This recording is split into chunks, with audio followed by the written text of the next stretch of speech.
প্রিয় ছাত্রছাত্রী, তোমরা কেমন আছো? আশা করি সবাই খুব খুব ভালো আছো। আজকে ক্লাস 10 থেকে আমরা গোলক অধ্যায় থেকে বেশ কিছু অঙ্কের সমাধান দেখব। তার আগে বলি তোমাদের, এই অধ্যায় থেকে অলরেডি আমরা 3টে পর্ব বানিয়েছি, যেখানে আমরা বেশ কিছু সূত্র এবং বেশ কিছু অঙ্কের সমাধান দেখিয়েছি। আজকে তোমাদের পেজ নাম্বার 184 থেকে কষিয়ে দেখি 12 অঙ্ক বইয়ের, অধ্যায়ের নাম গোলক। আজকে আমরা 11 দাগের অঙ্কগুলো থেকে সমাধান শুরু করছি। চলো 11 দাগের অঙ্কটা আগে দেখে নিই। বলছি, একই ধাতুর পাত থেকে তৈরি দুটি ফাঁপা গোলকের ব্যাসের দৈর্ঘ্য যথাক্রমে 21 সেমি এবং 17.5 সেমি। গোলক দুটি তৈরি করতে যে পরিমাণ ধাতু পাত লেগেছে তার অনুপাত বের করতে হবে। দুটো গোলক দেয়া আছে, ফাঁপা গোলক, এবং তাদের ব্যাস দেয়া আছে কত? একটা 21 আর একটা কত? 17। ভেরি গুড, 17 এবং 21 দুটো ব্যাস দেয়া আছে। এবার বলছে ফাঁপা গোলক এবং তাদের বানাতে যে পরিমাণ পাত লেগেছে এই ফাঁপা গোলক দুটি, তাদের অনুপাতটা আমাকে দেখাতে হবে। সর্বপ্রথমে আমরা কি করব, তাহলে ফাঁপা গোলক মানে কি? এখানে একটা সমগ্র তলের ক্ষেত্রফল বা বক্রতলের ক্ষেত্রফলের একটা ব্যাপার, এবং বক্রতলের ক্ষেত্রফলের অনুপাতটা কত আসছে সেটাই হচ্ছে সমাধান। চলো তাহলে দেখি, শুরু করি। আমরা ধরে নেব প্রথম গোলক, দুটো গোলক আছে, তাহলে একটাকে ধরবো প্রথম গোলক আর একটাকে ধরবো দ্বিতীয় গোলক। তাহলে আমরা 11 নম্বর অঙ্কটা সমাধান করছি। প্রথম গোলকটির ব্যাস কত বলো? 21 সেমি। 21 সেমি যদি ব্যাস হয়, তাহলে অতএব ব্যাসার্ধ কত হবে বলো? ব্যাসার্ধ হবে 21/2 সেমি। হয়ে গেল। তাহলে অতএব সমগ্র তলের ক্ষেত্রফল কত হবে বলো? সমগ্র তলের ক্ষেত্রফল, তাহলে প্রথম গোলকটার সমগ্র তলের ক্ষেত্রফল কত হবে? 4πr² মানে কত? 21/2 তার স্কয়ার বর্গ সেমি। তাহলে প্রথমটার আমরা পেয়ে গেলাম সমগ্র তলের ক্ষেত্রফল। এবার আমরা দেখব দ্বিতীয়, তাই না? আর একটা গোলক আছে না, দ্বিতীয় গোলকটির ব্যাস কত? 17.5 সেমি। 17.5 সেমি বলে দিয়েছে ব্যাস, তাহলে ব্যাসার্ধ কত হবে? 17.5/2, তাই না? তাহলে ব্যাসার্ধ কত হবে?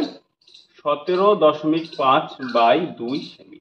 তাহলে এই যে গোলকটা, সেটা তাহলে এবার দেখবো আমরা সমগ্র তলের ক্ষেত্রফল। তাহলে সমগ্র তলের ক্ষেত্রফল 4π 17.5/2 তার স্কয়ার বর্গ। অতএব দুটি গোলক তৈরির জন্য পাত লেগেছে তার অনুপাত। তাহলে বলো প্রথমটার ক্ষেত্রে কত বলো? ক্ষেত্রফল কত? 4π21/4 21/2 তার হোল স্কয়ার সমান সমান 4π 17.5/2 তার।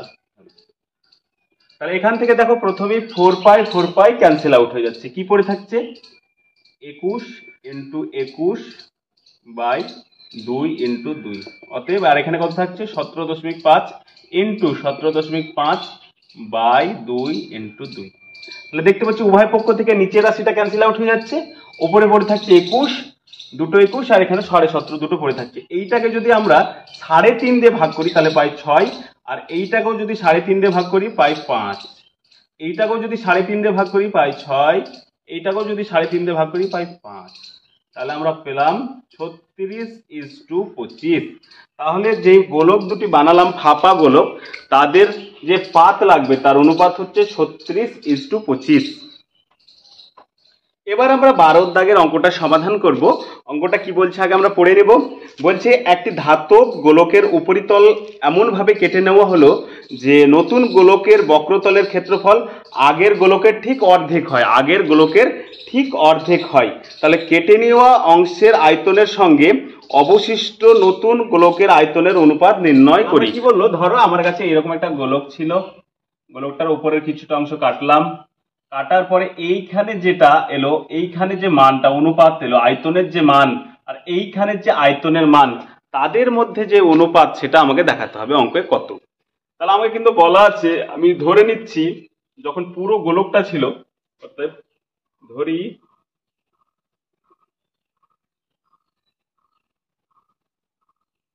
আগের গোলকটির, আগের গোলকটির ব্যাসার্ধ ধরে নিলাম আর একক ধরে নিলাম। তাহলে ব্যাসার্ধ যদি আর একক হয় তাহলে বলতো অতএব আগের গোলকটির আয়তন কত হবে? তাহলে আগের গোলকটির আয়তন হবে 4 পাই আর কিউব ঘন একক, অবশ্যই এটাই হবে, তাই না? তাহলে আয়তন যদি এটা হয় তাহলে বলতো এবার সমগ্র তলের ক্ষেত্রফল কত হবে? অতএব আগের গোলকটির সমগ্র তলের বা বক্রতলের ক্ষেত্রফল, যে যেটা ইচ্ছা লিখতে পারো, কারণ গোলকের ক্ষেত্রে বক্রতল আর সমগ্র তল একই। তাহলে সমগ্র তলের ক্ষেত্রফল কি হবে? 4 পাই আর স্কয়ার বর্গ একক। আমরা এটা পেয়ে গেলাম। এটা কি পেয়ে গেলাম? আগেটার পেয়ে গেলাম। এবার বলছে নতুন যেটা বের করেছি সেটার বক্রতলের ক্ষেত্রফল আগেটার অর্ধেক। তাহলে এবার দেখে নেব। আবার ধরি নতুন গোলকটির ব্যাসার্ধ, বড় হাতের আর একক ধরলাম, তাই না? তাহলে নতুন গোলকের যদি ব্যাসার্ধ যদি বড় হাতের আর হয় তাহলে বলতো অতএব নতুন গোলকটির সমগ্র তলের ক্ষেত্রফল কত হবে? তলের ক্ষেত্রফল কত হবে? 4 পাই আর স্কয়ার বর্গ একক। এটা পেয়ে গেলাম। এখান থেকে আমরা শর্তানুসারে বলতে পারি এই যে মানটা, এই মানটার অর্ধেক। তাহলে আমরা লিখতে পারি শর্তানুসারে কি লিখতে পারি? 4 পাই আর স্কয়ার সমান সমান 4 পাই ছোট হাতের আর স্কয়ার বাই 2, তাই না? তাহলে এখান থেকে দেখো কেটে কাটে যাচ্ছে, এটা এটা কেটে গেল, এটা এটা কেটে গেল, তাহলে পড়ে থাকছে আর স্কয়ার সমান সমান আর স্কয়ার বাই 2। তাহলে আর সমান সমান পড়ে থাকছে আর বাই √2। তাহলে √2টাকে যদি আমরা জানি কি নিচে কোনো রাশি রুট রাখা যাবে না, তাহলে রুট যদি আমরা এটাকে সমান করে নিই তাহলে লিখতে পারি √2r/2। তাহলে আর এর মান পেলাম আমরা √2r/2। তাহলে এবার আমরা দেখবো নতুন যে পেলাম গোলকটা, নতুন যে গোলকটা পেলাম তার আয়তন কত হচ্ছে। অতএব নতুন গোলকটির আমরা কি দেখবো? গোলকটির আয়তন দেখবো, তাই না? আয়তন। তাহলে নতুন গোলক আয়তনের সূত্র কি? 4 পাই আর কিউব ঘন একক। এটা কি নতুন, তাই না? ঘন একক। দেখো তো আমরা 4 এর জায়গায় 4 বসালাম, পাই এর জায়গায় পাই বসালাম। আর এর মান কত? আর এর মান দেখো √2r/2 তার কিউব ঘন একক। এটা আমরা লিখতে পারি। তাহলে এখান থেকে দেখো আমরা লিখতে পারি 4 পাই, আমরা এখান থেকে লিখতে পারি 4 পাই আর এই দেখো √2 তার কিউব মানে হচ্ছে 2√2 আর কিউব আর নিচে আসছে 8। কত আসছে? 2 এর কিউব মানে হচ্ছে 8। তাহলে এটা দিয়ে যদি কাটি তাহলে কত আসছে? 2।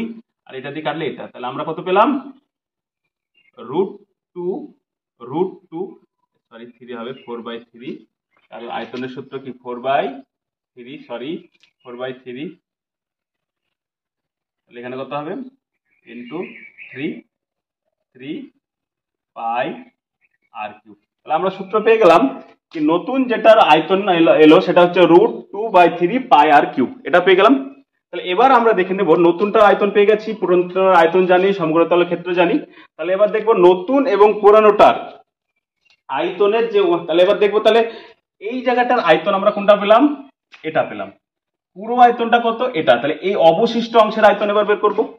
অতএব অবশিষ্ট অংশের আয়তন। তাহলে অবশিষ্টের আয়তন কিভাবে বের করবে? দেখো পুরো আয়তনটা কত বলো?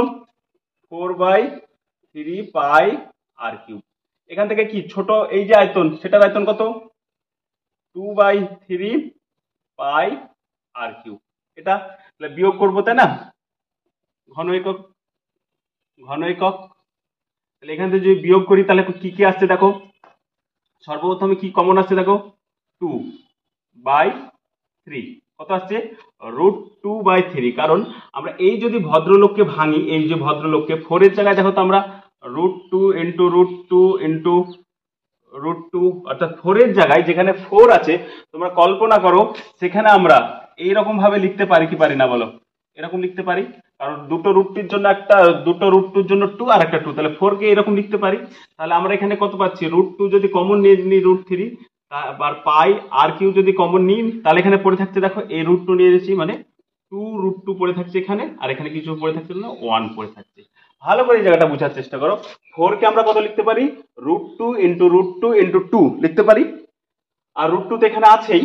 তাহলে এখানে দেখো √2 আর √2 কমন নিয়ে নিলাম, মানে এখানে কি পড়ে থাকছে দেখো 2√2 পড়ে থাকছে, আর দেখো এখানে কিচ্ছু পড়ে থাকছে না। তাহলে আমি এখান থেকে কমন কত আসছে? √2/3 পাই আর কিউব কমন আসছে, তাহলে এখানে পড়ে থাকছে 2√2, আর এখানে কিছু পড়ে থাকছে না, মাইনাস। তাহলে দেখো পুরো অবশিষ্ট অংশের আমরা আয়তন পেয়ে গেছি, যেটা আমরা নতুন বানিয়েছি সেটারও আয়তন পেয়ে গেছি। অতএব অতএব আমরা লিখতে পারি নতুন গোলক ও অবশিষ্ট গোলকটির আয়তনের অনুপাত, তাই না? আমরা লিখতেই পারি আয়তনের অনুপাত। তাহলে চলো লিখছি। তাহলে বলো নতুনটার কত বলো? √2/3 পাই আর কিউব। আর বলো অবশিষ্ট কত? √2/3 পাই আর কিউব 2√2 - 1। তাহলে দেখো এই অংশটা আর এই অংশটা কি হয়ে যাচ্ছে? ভ্যানিশ হয়ে যাচ্ছে। তাহলে আমার কাছে পড়ে থাকছে এখানে কত? কিছু নয়, মানে 1, আর এখানে পড়ে থাকছে 2√2 - 1। এটা হয়ে গেল অ্যান্সার। আমার 12 দাগের অঙ্কের সমাধান হয়ে গেল। দেখো আমরা 13 দাগের অঙ্কটা সমাধান করব। বলছে 14 সেমি দৈর্ঘ্যের ব্যাসার্ধ বিশিষ্ট একটি ভূগোলকের অক্ষটির বক্রতল 0.7 সেমি দৈর্ঘ্যের ব্যাসার্ধ বিশিষ্ট দুটি বৃত্তাকার ছিদ্র করা হলো। তাহলে ভূগোলকটির গোলাকার অংশের ধাতব পাতের ক্ষেত্রফল বের করি। ভালো করে বুঝবা, ভালো করে বুঝবা। 13 নম্বর অঙ্ক, তাই না? 13 নম্বর অঙ্ক ভালো করে বুঝবা। বলছে আমার কাছে একটা গোলক আছে, ভূগোলক। এই গোলকের ব্যাসার্ধ কত প্রথমে বলে দিয়েছে? ব্যাসার্ধ বলেছে 14 সেমি দৈর্ঘ্যের ব্যাসার্ধ ছিল। তাহলে 14 সেমি যদি ব্যাসার্ধ দেয়, তাহলে আমরা এখানে সমগ্র তলের ক্ষেত্রফল কাজে লাগিয়ে সমস্ত ভূগোলকের ক্ষেত্রফল আমরা বের করে ফেলবো। আর এইখানে দুটো গোলক, দুটো বৃত্ত কেটে নিয়েছে, ধরো এইখানে দুটো বৃত্ত কেটে নিয়েছে, এটার ব্যাসার্ধ হচ্ছে 0.7। তাহলে এই গোলকের বলতো এই বৃত্তর ক্ষেত্রফল আমরা বের করতে পারবো কি পারবো না? পাই আর স্কয়ারের সূত্র দিয়ে। তাহলে এই অংশটা আর এই অংশটা অংশ আমরা কতটা অংশ কেটেছি সেটা পারবো। সমগ্র অংশ থেকে যদি এই দুটো অংশ বাদ দিয়ে দিই, তাহলে কতটা অংশ পড়ে থাকলো? বেরোবে তো? হ্যাঁ বেরোবে। তাহলে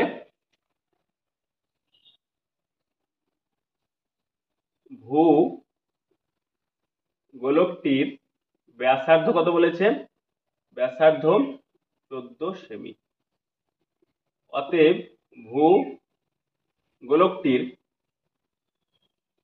সমগ্র তলের ক্ষেত্রফল, তাহলে সমগ্র তলের ক্ষেত্রফল কত?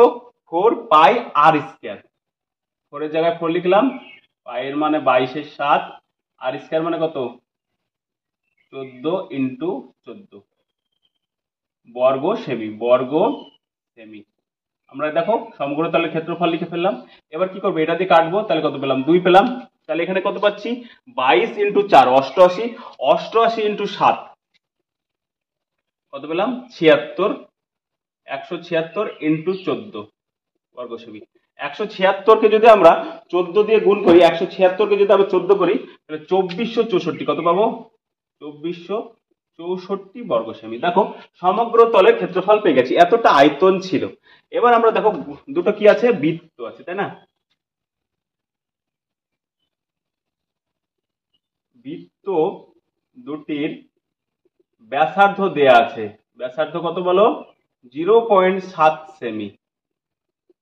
অতএব বৃত্ত দুটির কি ক্ষেত্রফল, তাই না? ক্ষেত্রফল। তাহলে দুটো বৃত্ত, তার জন্য 2 লিখলাম।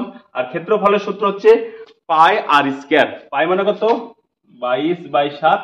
আর স্কয়ার মানে কত? 0.7 ইন্টু 0.7 বর্গ সেমি। দেখো লিখে ফেললাম। তাহলে আমরা যদি এই দশমিকটা তুলি তাহলে নিচে কত পাচ্ছি? 10। আর এই দশমিক যদি তুলি নিচে পাচ্ছি 10। 7 দিয়ে কেটে দিলাম, 7 দিয়ে কেটে দিলাম, 7 7 কেটে গেল। তাহলে আমার এখানে কত আসছে দেখো, 22 দুগুণে 44 ইন্টু 7/100 বর্গ সেমি। তাহলে 44 কে যদি আমরা 7 দিয়ে গুণ করি, 4 7 28, হাতে পড়ে 2, 4 7 28 আর 2 308। আর 308 ডিভাইডেড 100, তাহলে আমরা কত পাচ্ছি? দুটো শূন্য, মানে 3.08 বর্গ সেমি।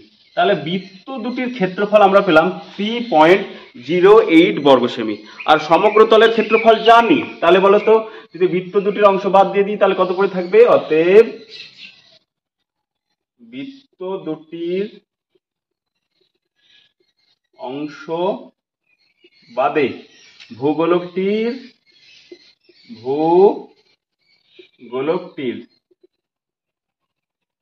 ক্ষেত্রফল কত হবে বলো? সমগ্র ক্ষেত্রফল কত? 2464 মাইনাস 3.08 বর্গ সেমি, তাই না? এটা কি সমগ্র তল? আর এখান থেকে শুধু বৃত্তটা বাদ দিয়ে দিলাম, তাহলে বাদ দিচ্ছি দেখো। প্রথমে কত? 6 মানে কত? 92 পয়েন্ট, মানে এখানে কত হয়ে গেছে বলো তো? এখানে হয়ে গেছে 3। এখানে কত হয়ে গেছে? 3। 3 থেকে বাদ দিলেন 3, 6, 3 থেকে বাদ দিলে 0, 624 বর্গ সেমি। অর্থাৎ আমি অ্যান্সারটা পেলাম 2460.92 বর্গ সেমি। আমি মান পেয়ে গেলাম। অর্থাৎ বৃত্ত বাদে আমার কাছে ভূগোলকটিতে এই অংশটা পড়ে আছে, অর্থাৎ ক্ষেত্রফল এটা পড়ে আছে। আমার 13 দাগের অঙ্ক হয়ে গেল। আমরা দেখবো 14 দাগের অঙ্ক। 14টা কি বলছে দেখো, যে 8 সেমি দৈর্ঘ্যের ব্যাসার্ধের একটি নিরেট লোহার গোলককে গলিয়ে 1 সেমি দৈর্ঘ্যের ব্যাসার্ধের কয়টি নিরেট গুলি তৈরি করা যাবে? ব্যাসার্ধের কয়টি নিরেট গুলি বানানো যাবে, তাই না? তাহলে আমার কাছে একটা বড় লোহার গোলক আছে, সেটার ব্যাসার্ধ কত? 8 সেমি। ভেরি গুড, 8 সেমি ব্যাসার্ধ। এবং ওটাকে গলিয়ে আমরা কি করব? 1 সেমির গুলি বানাবো ব্যাসার্ধের, 1 সেমি ব্যাসার্ধের গুলি। তাহলে প্রথমে আয়তনটা বের করে নেব। 14 নম্বর অঙ্ক, তাই না? তাহলে আমরা কি ধরবো? বড় নিরেট, বড় নিরেট গোলকটির কি ব্যাসার্ধ 8 সেমি। তাহলে ব্যাসার্ধ যদি 8 সেমি হয়, অতএব বড় নিরেট গোলকটির আয়তন কত হবে? আয়তন হবে 4/3 পাই 8 কিউব ঘন সেমি। দেখো পেয়ে গেলাম আয়তন। এবার বলছি এই গোলক যে আয়তন পেলাম, গোলকটার যে আয়তন পেলাম, সেটাকে গলিয়ে আমরা ছোট ছোট গুলি বানাবো। সেটার কত? ব্যাসার্ধ 1।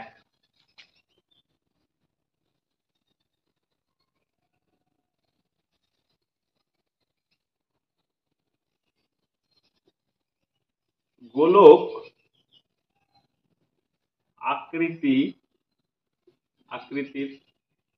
আকৃতির নিরেট গুলির ব্যাসার্ধ কত? 1 সেমি। তাহলে বলো তো আয়তন কত হবে? অতএব গোলকাকৃতির নিরেট গোলকগুলির আয়তন কত হবে? আয়তন হবে 4π1কিউ ঘন সেমি। তাহলে আমরা দেখো ছোট গোলকগুলো আয়তন পেয়ে গেছে, গুলিগুলোরও আয়তন পেয়ে গেছি। অতএব কটা গুলি তৈরি হবে সেটা হিসাব করতে হবে, তাই না? নিরেট গুলি পাওয়া যাবে বা তৈরি হবে, যার যেটা ইচ্ছা। এটা কি করতে হবে? সে ওপরের, তোমাদের এর আগে বলছিলাম না, ধরো আমার কাছে সাপোজ একটা 10 সেমির পিৎজা আছে, 10 সেমির পিৎজা আছে। আমরা 10 জন আছি, প্রত্যেকে 1 সেমি করে নেব। প্রত্যেকে তাহলে 10 জন আছি, 1 সেমি করে নেব। তাহলে কত করে পাবো বলো? 10 দিয়ে ভাগ করবো, তাহলে কত? 1 সেমি করে পেয়ে যাবো। ওই একই রকম ব্যাপার। তাহলে কত? 4/3 pi into 8 into 8 into 8 by, মানে এই দেখো এইটা লিখলাম 4/3 4/3 pi into one into one into one. এই দেখো 8 এর কিউব আছে মানে 8 তিনবার, 1 এর কিউব আছে মানে 1 তিনবার, টি।